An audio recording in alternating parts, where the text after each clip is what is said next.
QuantSpeak, expert insights from quants for quants. Welcome to QuantSpeak, a new podcast from the CQF Institute at Fitch Learning. Hi, I'm Dan Tudball, editor of Wilmot Magazine, and this is QuantSpeak. You join us today at the efficient frontier. It's a strangely comforting place that brings to mind the undulating hills of Mediocriston.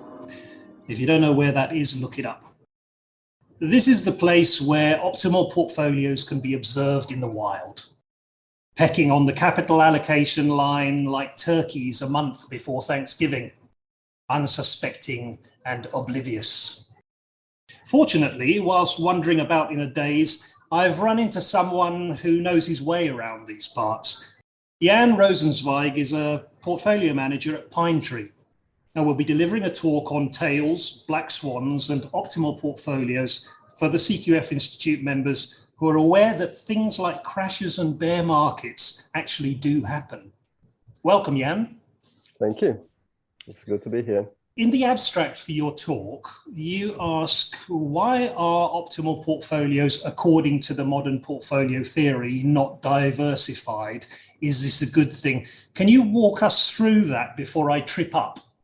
Yeah, absolutely. So yeah, I mean, in portfolio management, we've been stuck with this modern portfolio theory. We still call it modern, even though it was published in 1952. So that's now 70 years ago. And one of the quirks of modern portfolio theory is it tends to allocate assets based on their Sharpe ratio. So that means, let's say we have two assets with the same amount of risk, but one of them has double the Sharpe of the other one. Well, that first one will get double the allocation of the other one. Now that's, theoretically all good and fine if we're dealing with Gaussian portfolios. But the problem is, if we're allocating one of these twice the amount of the other one, we're not diversifying them. To diversify them, they basically all need to be allocated the same amount per unit of volatility. So that's somehow, there's this dichotomy within this modern portfolio theory, which on one hand says, yes, things that perform better should get a higher allocation in order to maximize the return. On the other hand, you want everything to get equal allocation to minimize the risk. So that when one thing goes down, there'll be something else in the portfolio that will go up by the same amount. So this sort of dichotomy is in a way being patched up by the, let's say, the efficient market hypothesis, which essentially says, well, if two things have the same risk, they must have the same return. And therefore, it's impossible for something like this to happen. So that's a theory. Now, of course, in reality, we know that it's not impossible. We have lots of assets with different Sharpe ratios. So in practice, obviously, what do, right? Do we allocate them all equally and then get the optimally diversified portfolio, or do we allocate them according to the Sharpe ratio, and then we get, let's say, the portfolio with maximum return, or do we do something completely different? And I guess, some of this work is about what can we do, to what extent is it different, how similar is it to one approach, how similar is it to the other approach. And I guess what's interesting is if you start looking at, let's say, this sort of measure of tail risk as high order moments of the returns distribution, what you find is you actually find yourself continuously transitioning from, on one end, from the, let's say, modern portfolio picture, where you're allocating in proportion to the Sharpe ratio. And then you find that as you increase the order of the moment, this curve becomes flatter and flatter and flatter. And finally, in the limit of infinite moment, in some sense of that word, you get this flat allocation, which is perfectly diversified. So in essence, we kind of find a way to, if you want, continually transition from, let's say, the modern portfolio theory optimal portfolio, which is, let's say, the return maximizing portfolio, to the, let's say, tail risk optimized portfolio, which is the tail risk minimizing portfolio. So why a modern portfolio is not diversified? Well, because they're just not, because things have different Sharpe ratios, so assets get different allocations. So is that a good thing or a bad thing? It's not a great thing, and that's been a known let's say, bug in modern portfolio theory. And if you go onto any trading desk on the street, kind of as a trainee, the first thing they teach you is, no, you don't allocate in accordance with expected return. You allocate pretty much flat. You either in or out, but you don't get to kind of double up. You don't get to halve your allocation. Either you're in for a fixed amount or you're not in for that fixed amount. So in a sense, empirically, if you want, traders have known about this for a long, long time. I mean, I was a trainee, almost 20 years ago, and that's what I learned. So by that time, obviously, modern portfolio was about 50 years old. Now it's 70 years old. So in a way, already 20 years ago, and that wasn't a new thing 20 years ago. So we've kind of known about this since forever. But we've had this dichotomy between, let's say, what the theory tells us is optimal and what we practically knew as traders, as practitioners, that is optimal. So I guess, the idea of this kind of body of work is to, let's say, bridge that gap in some way. If you want, give a bit of theoretical foundation to our trading practice, in a way, understand what we're doing it and understand why we're doing it, and ideally give us some actual numbers so that we can do it scientifically.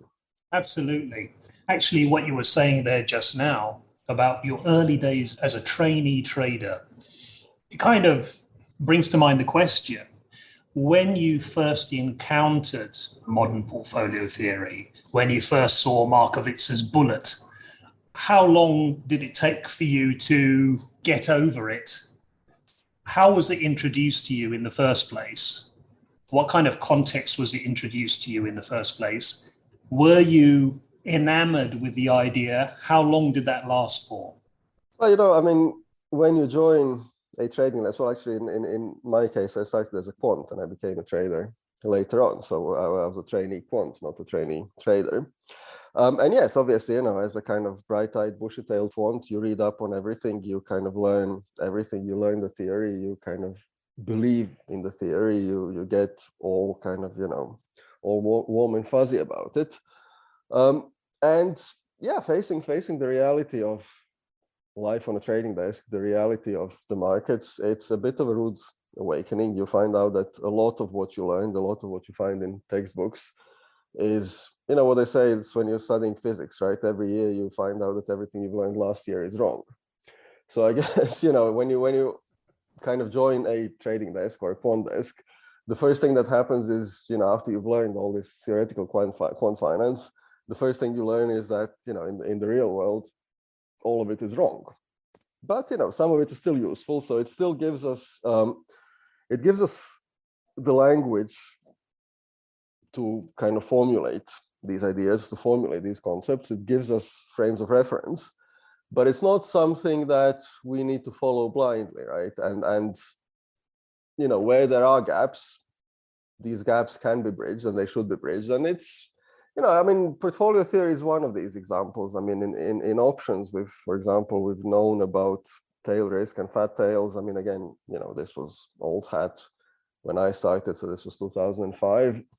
And, in options, this is dealt with using implied volatility surfaces, which is, in essence, a kind of hack, if you want, right? I mean, we're kind of taking a model and then we're kind of pushing these numbers into the model, which kind of make the model not really work, but we're still using the model and we're still like how it tells us about implied volatilities, and we kind of make sense of that, and it gives us the language, it gives us the frames of reference, but obviously nobody's going to go out and run an options book based on, well, the Black-Scholes pricing model with a single volatility.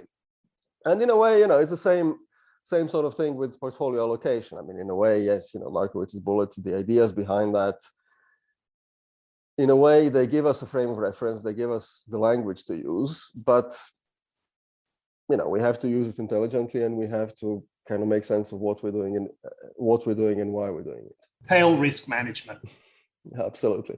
Where are we with that? I mean, what can you actually do for tail risk mitigation? I mean, look, it's a very broad topic because tail risk is, in a way, it's a kind of catch-all term. I mean, there's lots and lots of different things which are all called tail risk. So, in a way, it's still widely open, but we do have some ideas. And some of what we've shown in this work is that really the only solid approach to tail risk management is diversification. If you can accurately diversify your assets, that's pretty much the only thing you can do. There's a bit of follow-up in terms of how it works when the goal of your portfolio is to hedge something, so to hedge either liability or some option position or something like that.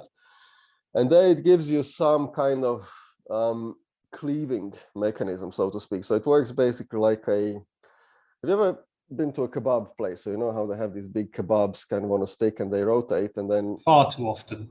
Absolutely. I can imagine that, right? So whenever something sticks out, that's the first thing that gets chopped off, right?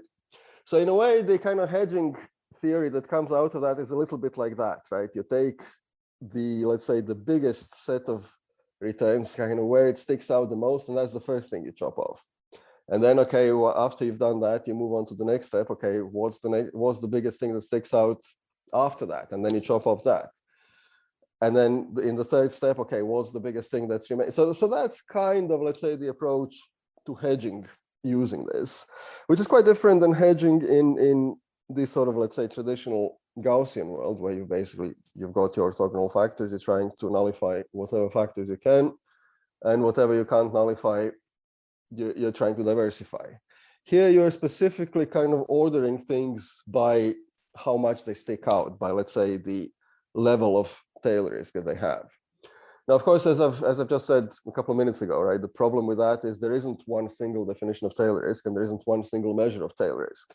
So the danger you're facing is that, yes, you might order things in one, let's say, by one way of measuring tail risk, but that turns out to be different if you use a different measure of tail risk. So let's say, you can order your things by, let's say, decreasing kurtosis, and that's one way of ordering them by tail risk. But then it turns out that, let's say, the maximum return might be increasing. So, in a way, we're kind of, we need to, let's say, narrow down what aspect of tail risk in particular we're interested in dealing with.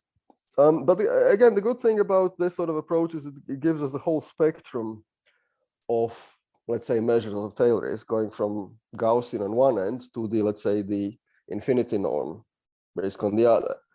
So I guess, one take-home message is, I do get asked that, right? We've kind of got this, let's say, tail risk exponent, which is, let's say, a free parameter. So we get to choose which value we use. And I do get asked, okay, so which value should we use? Is there the best value to use? And the answer to that is sadly there isn't. You kind of need to look at the entire spectrum. And yes, you can probably get good ideas by just fixing one particular value and looking at that. But you do need to look at other values, and you do need to check whether there's some qualitative changes as you change that value. So for example, when you move from kurtosis to, let's say, the infinity norm, do things remain, let's say, in more or less the same order, or do they change dramatically? So in a way, it's I'm not going to say it's still open-ended. It's not all that open-ended. We do have ways of dealing with it, but it's also not that straightforward. It's not like, there's a kind of recipe book and you go through step 1, step 2, step 3, and then you're done, right? You have to use your judgment. You have to kind of, be able to look at things. You have to formulate some opinions. You have to formulate some views. But at least we've got some tools to do that now. And also, we've got a justification for this, let's say, the empirical trading rule of you're either in or you're not in. So kind of fixed allocation as opposed to, let's say, proportional allocation. So, I've been talking for about 5 minutes now in answer to your question. I've said nothing. So let's say we're further ahead than we were. And, are we quite there? We're probably as close to it as we will be. There isn't a single point that we can reach. It's a sort of, let's say, a scatter plot of various points, but we kind of know where they are. We know how to look at them. So I would say we're close enough. Do you think that there's any contribution whatsoever that things like agent-based modeling or taking into account behavioral aspects and all of that sort of stuff actually would contribute to dealing with tail risk? Or is it a diversion? Is it better just to stick to a numerical approach or otherwise? I'm generally all in favor of different approaches and different ways of looking at things. And specifically for behavioral finance and agent-based modeling, I've not yet seen it actually work, as in, start with some, let's say, testable model, which ends up with some numbers, which you can then plug into some, in this case, portfolio allocation model. Which isn't to say, somebody won't come up with something that works tomorrow, and I'll be very impressed if they do. So far, I haven't seen it work. So, the idea behind it, I think, is solid. But the problem is there's too many moving parts, and in the end, you have to start making lots of assumptions, and then you make those assumptions, you do the work, and then you come back with precisely the assumptions that you started with. So, like I said, I'm at the moment, I haven't seen that sort of thing work, but I look forward to somebody proving me wrong in the future. Why do we care about high order moments? And high order moments is not when Dan Tudball is in the kebab shop. Fair enough. What these high order moments actually do is, if you kind of think about it graphically, is they, in essence, filter your distribution. So the higher the order of the moments, the kind of less weight you give to small returns and more weight you give to high returns. And in the limit of your order being infinite, you've just isolated this one biggest return by absolute value from your entire distribution. So in a way, it's a weighting method. If you want, it's an amplitude filter. We're filtering out the, let's say, small returns we're not interested in, and we're focusing on the large returns that we are interested in. So why do we care about them? Well, we care about them because our, let's say, Gaussian bell curve approach, which is, let's say, the bread and butter of finance, only really cares about small returns. It kind of says, well, these big returns are so rare that you don't really care about them. Now, of course, in practice, every 7 years or so, markets crash, and we see these big events, which, according to the Gaussian theory, we should see once every 10 or 20,000 years, and we tend to see them once every 7 to 10 years. So clearly, there's something wrong with that sort of view. So, practically every 7 or 10 years, we will see one of those things happen, and we want to be prepared for them. So, do moments help us? They do and they don't. Obviously, it's easy to estimate these moments once the thing has happened, right? If you want, the more difficult thing is you look at what happened in the past. You've got some, let's say, finite sample of the distribution, and you're trying to predict what these moments will look like in the future. And that's a whole different ballpark, if you want. It's a very, very different problem, and it's not an easy problem. Straight up front, can we do that generally? No, we can't. You can show me whatever kind of historical returns you want. Can I estimate future high order moments of that distribution? No, I probably can't. But we can still come up with some ideas, and still we've got, even if we can't estimate the actual moments, we kind of get some idea how we want to allocate with that. So we don't really need to know the moments that specifically, especially in that kind of infinity norm limit where we're allocating everything equally, so to speak. We don't necessarily need to know every single moment. We just need to know, okay, we're going to go for a perfect diversification. So in a way, we've kind of got, we can narrow down our optimal allocation, even if you can't get the exact estimates for the moments, because the nice thing about this is the higher the order of the moment, the flatter the allocation. So the less the allocation changes. So, yes, they're important, they're very important, but practically we can live with, let's say, wide estimates for these high order moments. You talk about convergence with high order moments. When do they converge? Yeah, so there's this thing called moment explosion, which is quite closely linked with unbounded drawdown. In fact, it's formally equivalent to unbounded drawdown. So if all the moments converge, that means the drawdown is finite, as in we won't lose, well, in the log normal world, we won't lose the entire portfolio. We might lose some finite amount of it, and we might lose a very large finite amount of it, but we won't be left with nothing. So in essence, moment convergence and drawdown are, if you want, two sides of the same coin. I was going to say they're the same thing. They're not the same thing. I mean, but there's a kind of fairly simple transformation which takes you from the moments to the drawdowns. So when they don't converge, that means we've got potentially unbounded drawdown, and then we do have a bit of a problem with formulating these optimal allocations. Because again, what we want to do is we want to diversify that drawdown that we're going to see. And if the drawdown is unbounded, then that's kind of telling us, well, you need to put,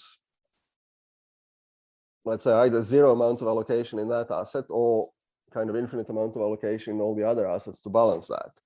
So that gives us a bit of a problem. Now, obviously, I mean, these things such as the unbounded drawdown and diverging moments, these are theoretical artifacts, right? I mean, in the real world, we have finitely many numbers. We have finitely many days over which we're observing our time series. And on every single day, we see some finite numbers. So we never see these actual infinite drawdowns in practice. So I think, the divergence of the moments and moment explosion is a sort of theoretical limitation, if you want. It's not a practical one. So, it does kind of point us to where things get difficult. It does give us some warning signs, but it's not something that we would practically see. I mean, I've obviously spent quite a number of days looking at various time series and calculating their moments. I've never seen anything that would diverge and that would look like it would diverge, and I've never seen infinite drawdown. So in a way, it's not something that on the practical level we need to worry about. Obviously, on a theoretical level, as quants, we do worry about that and we do think about that. But like I say, it's more of a theoretical problem than a practical problem. That being said, what's the take-home message? I mean, what should quants bear in mind as a result of this contextually? Well, first of all, the simplest take-home message is that the best way to allocate is to diversify. In fact, that's the, like they say, diversification is the only free lunch in finance. Yeah, it really is. And, it comes out of this work, and it's come out of other bodies of work. There's all sorts of clever ways around diversification, but at the end of the day, diversification is the only thing that works.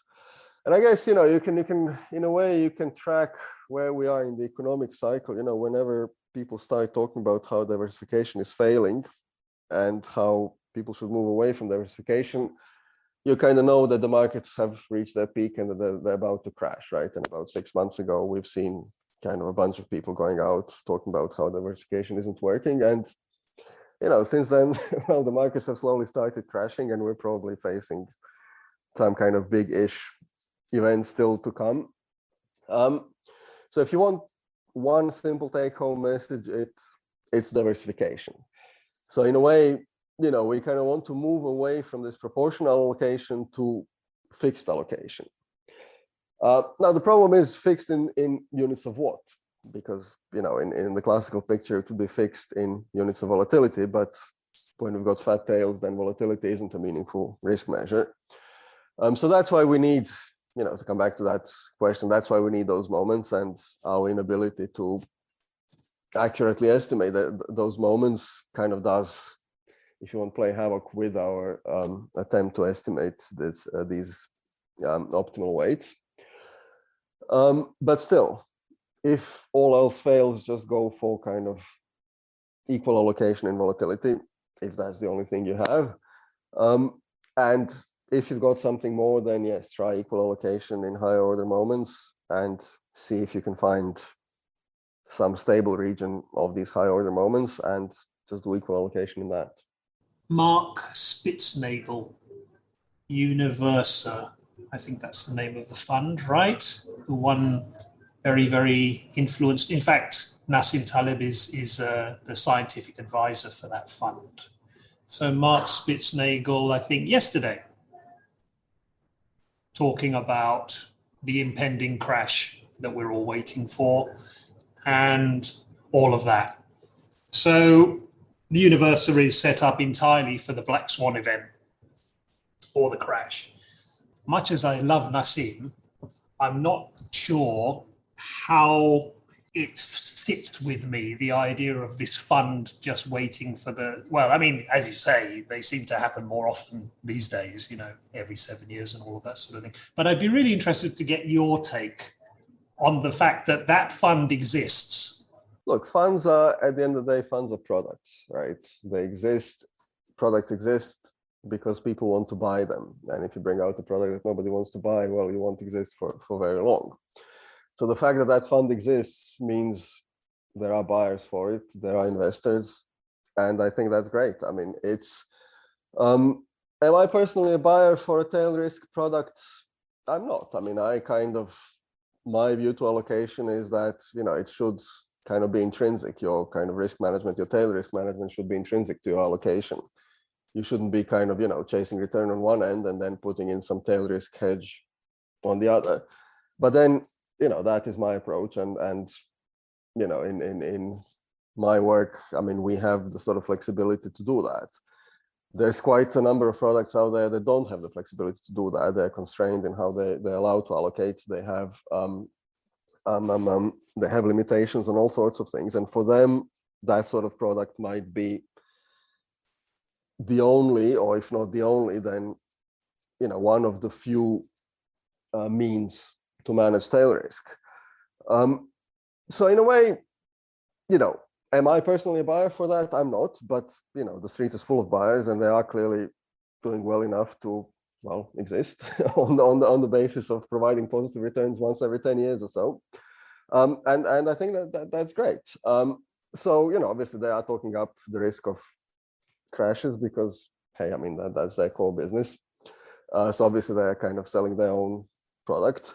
I mean, we've had a couple of crashes. I mean, 2020 has been, you know, a pretty difficult year with COVID. I mean, now the kind of Q2 of 2022, it's been a kind of an eventful year. So it's not like, you know, we haven't had these crashes, but yeah, I agree. I mean, there's still quite a few dislocations in the market.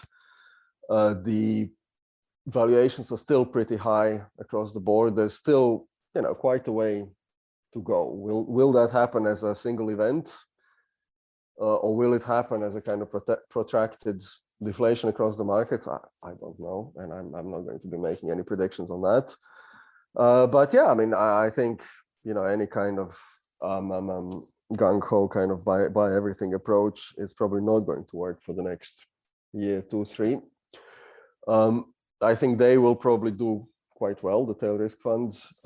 I think, you know, lots of allocators who allocate with tail risk in mind, I think they will do okay, if not great. I think, you know, lots of these kind of long-only products, lots of these momentum products, technology, don't even get me on cryptocurrencies. I think lots of that will see lots of value destruction. I mean, some of that has already happened, but I think we still have some way to go. In the abstract for your upcoming talk, you mention do simple trading rules of thumb beat modern portfolio theory? Well, the only simple rule of thumb that I know is sell in May and go away. But when I checked the S&P 500 for this year, it looked like May began at the end of March for some reason.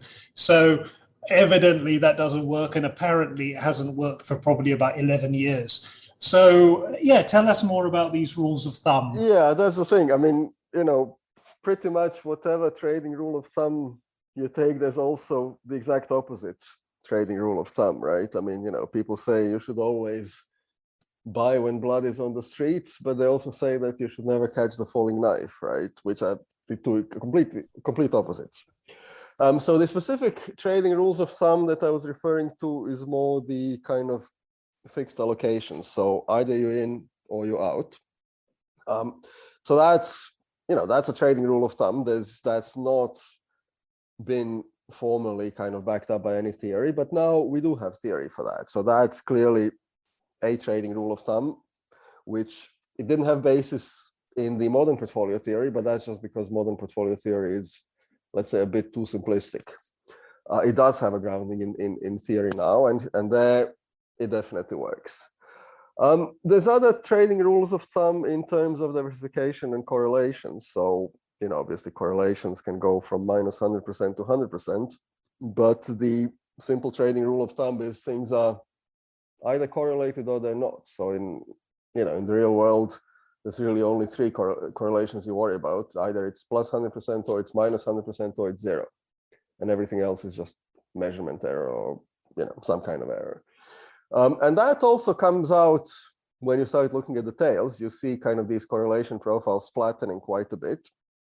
And you really see this division into things that kind of either are correlated or they're not correlated. So either you're going to allocate because they hedge something, or you're going to allocate because they don't hedge, so they diversify.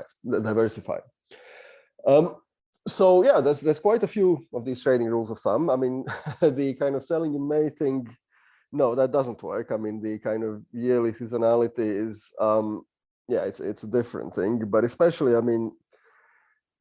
for the past century, if you want, when the standard has been that all publicly traded stocks have issued quarterly numbers, any kind of prediction is either short term because, whatever number is issued, it will be a surprise in some way. So either you're kind of predicting up until the next number, so your horizon is, less than 3 months, or you're predicting something very, very long term, so that all of these kind of random shocks from numbers kind of even out in the long run. So any kind of prediction like that, from May to September, kind of across the board, no, I'm personally not buying that, and I don't think anybody should. Thank you for that advice. You had a great paper in Wilmot beginning of this year on power law portfolios. Can you tell our listeners a little bit about that, encapsulate that for them? If you want, that's this kind of spectrum of portfolios, which on one end start with these classical modern portfolio theory portfolios where everything is allocated in proportion to the Sharpe ratio. In the other end, we have these flat infinity norm portfolios where everything is allocated a flat amount in units of infinity norm. And then we've got this continuous spectrum of portfolios going from one end to the other. So at one point, they touch these portfolios which are optimized for kurtosis, which is one measure of tail risk. And then they proceed all the way into the infinity norm. So it's a kind of nice, if you want, high-level view of how the portfolio allocation should work across the board. The whole motivation for that, if you want, started when I was doing something completely unrelated to finance. I was looking at something called independent component analysis. And the reason why I found myself looking at that is my wife runs this neuroscience lab at King's College London, and they had some problem with some EEG signal, like electroencephalogram signals, and the guy who was doing that had left the lab and they had nobody. So they came up to me and they said, well, you know about time series, can you kind of go and analyze these time series for us? So I had to kind of learn about these methods, and that's where I came across a few of these methods, like independent component analysis and a few others. And that kind of got me thinking, okay, well, there's clearly something there, and it'd be interesting to see how that sort of thing works for financial time series. And yeah, kind of once you start digging, that's kind of where it gets you to. And I guess the power law portfolios is, in a way, a culmination of that particular effort. Good segue, I think, to some sort of more general advice for quants developing their careers and all of that sort of thing, because there, you've got a perfect example there of cross-field pollination. You know, it's good to look outside of finance for inspiration and all of this sort of thing. I mean, would you say that's been a hallmark for yourself over your career? Because you've been with Credit Suisse, Rabobank, IV Capital, various roles as a quant, a structurer, trader, now portfolio manager. Tell us a little bit about that. Yeah, absolutely. So, I mean, I started as an exotic options quant some 17 years ago now. Gosh, in many ways, it doesn't feel like it's been so long, and in other ways it does. And then I kind of moved on from, well, I mean, through all the asset classes as on the exotic options side. So I started with equities, then I did FX, I did interest rates. The only thing I never did properly was credit. And then at one point, I kind of moved into quant trading, first on the hedging and execution side, then high frequency trading. And then after the sort of high frequency drought in 2012, 2013, I kind of moved into the current kind of, let's say, more quant, kind of longer holding periods. So I've kind of, in those 17 years, I've seen, well, lots of different bits of finance. I've seen obviously lots of different things from outside of finance as well. I think cross-pollination is definitely useful. There's always ideas happening in different areas, in different fields, which is not to say, you have to spend your entire life, your entire career kind of, scouring kind of obscure bits of academia for ideas. I mean, that's probably not going to happen, but it's definitely useful to keep track. I mean, every once in a while, something will just appear in front of you and you will think, oh, wow, this looks amazing. I need to have a closer look at that. I mean, obviously, somebody who's building their career as a quant should expect there will be some periodic disruptions. I mean, we've seen, every 7 or 10 years, the markets erupt. All quant careers kind of get perturbed in a way. Lots of desks are closed, some banks are closed, some funds are closed. Lots of people find themselves changing jobs. Some leave the quant world forever. Some kind of, just change desks. It's not always very easy to kind of, have some sort of long-term view. In many ways, it's not even desirable to have a long-term view because, like I say, with these periodic eruptions, I mean, any plans that you might have started out with, any plans that I had back in 2005, you know what? I mean, they probably didn't last 6 months, let alone 17 years. But still, I think, as a general approach, just keep an open mind, be aware of everything, read everything, look at everything, and you never know. I mean, don't go out looking for things because that's not going to happen, but just wait for things to come, and when they come, recognize them and use them. Thank you very much, Jan.